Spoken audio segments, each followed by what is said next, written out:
Bonjour et bienvenue chez Inconsciente, le podcast qui parle d'hypnose humaniste, ericksonienne, de PNL, de communication non violente et de transgénérationnelle.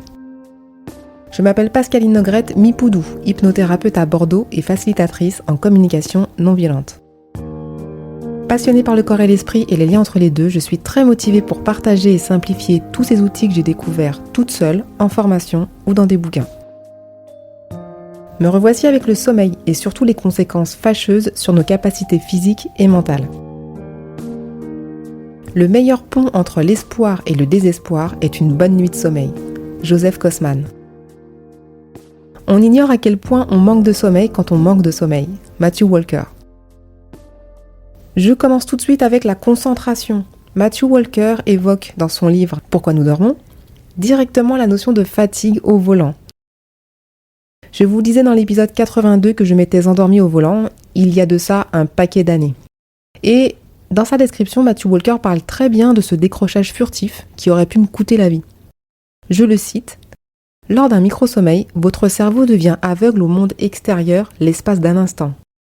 Il ne perd pas seulement la vue, mais aussi tous les autres canaux de perception. La plupart du temps, vous n'avez pas conscience de ce qui se passe. Le plus problématique, c'est que votre pouvoir de décision sur vos actions motrices, comme celles qui sont nécessaires à l'utilisation du volant ou de la pédale de frein, cesse momentanément. Pas besoin donc de vous endormir pendant 10 à 15 secondes pour mourir au volant. 2 secondes suffisent.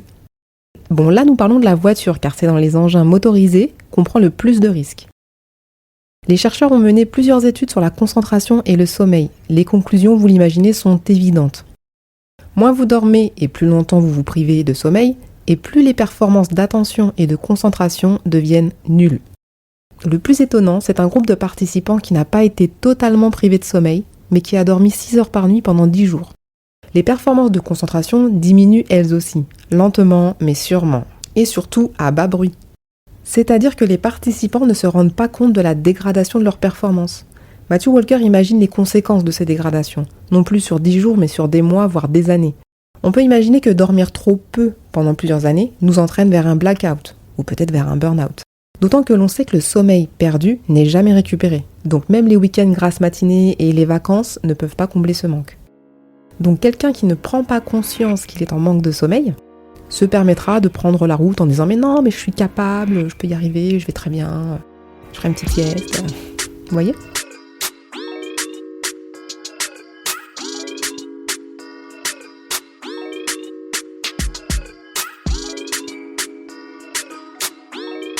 Je poursuis avec l'alcool, au volant bien sûr. Affirmation choc de Matthew Walker, la fatigue entraîne plus d'accidents de voiture que l'alcool et les drogues combinées. De fait, il est pire de conduire fatigué que de conduire saoul. La différence entre les deux, c'est clairement le facteur temps. Les personnes alcoolisées mettent du temps à freiner et du temps à faire des manœuvres approximatives. Mais lorsque vous vous endormez ou plongez dans un micro-sommeil, vous cessez totalement de réagir. Celui qui fait l'expérience du micro-sommeil ou qui s'endort au volant ne freine pas du tout et ne fait rien pour éviter l'accident. Pour le dire grossièrement, quand vous vous endormez au volant de votre voiture sur l'autoroute, vous devenez un missile d'une tonne, se déplaçant à plus de 100 km/h et que personne ne contrôle. Matthew Walker continue avec les camionneurs qui cumulent les facteurs de survenue d'accidents mortels. Aux États-Unis, 80% des conducteurs de camions sont en surpoids, 50% sont cliniquement obèses. Ils ont donc une prévalence accrue de présenter un manque de sommeil sévère et chronique, et donc entre 200 et 500% de risque de plus d'être impliqués dans un accident de la route.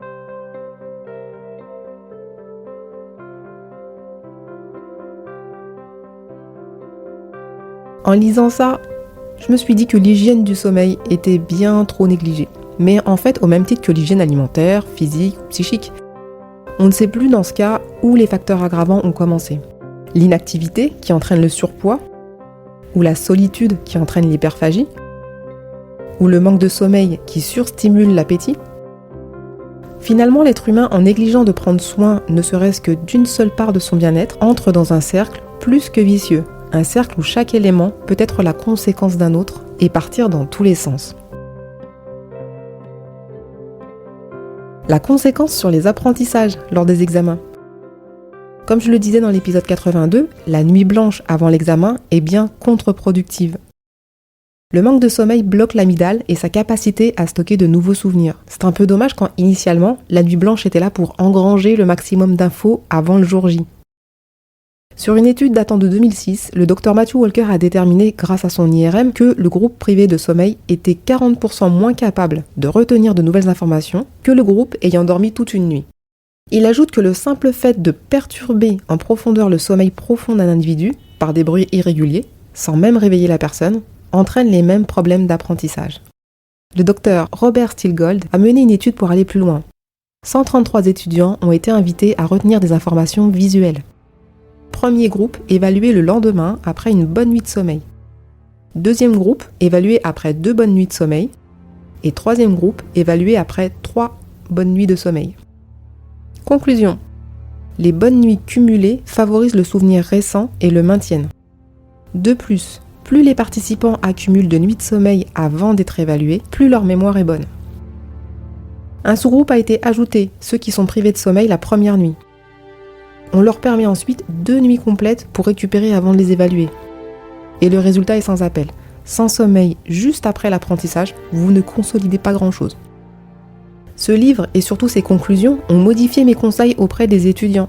Le sommeil fait partie de l'hygiène de vie. Un étudiant qui veut être plus performant ne va pas trouver une baguette magique en l'hypnose. Je leur conseille d'abord de dormir suffisamment chaque nuit après une journée de révision, soit tous les jours pour certains, et d'éviter les nuits blanches dans tous les cas, car comme le dit Matthew Walker, en matière de mémoire, le sommeil n'est pas une banque. Vous ne pouvez pas accumuler une dette en espérant la payer plus tard. Après, chacun fait ce qu'il veut.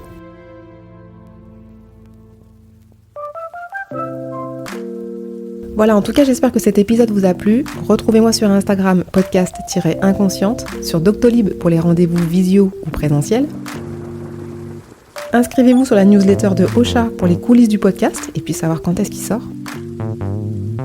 Pensez aux 5 étoiles et aux commentaires pour que ce podcast soit écouté encore plus largement. Et Tipeee est toujours là, il attend vos premiers euros. Merci et à très bientôt.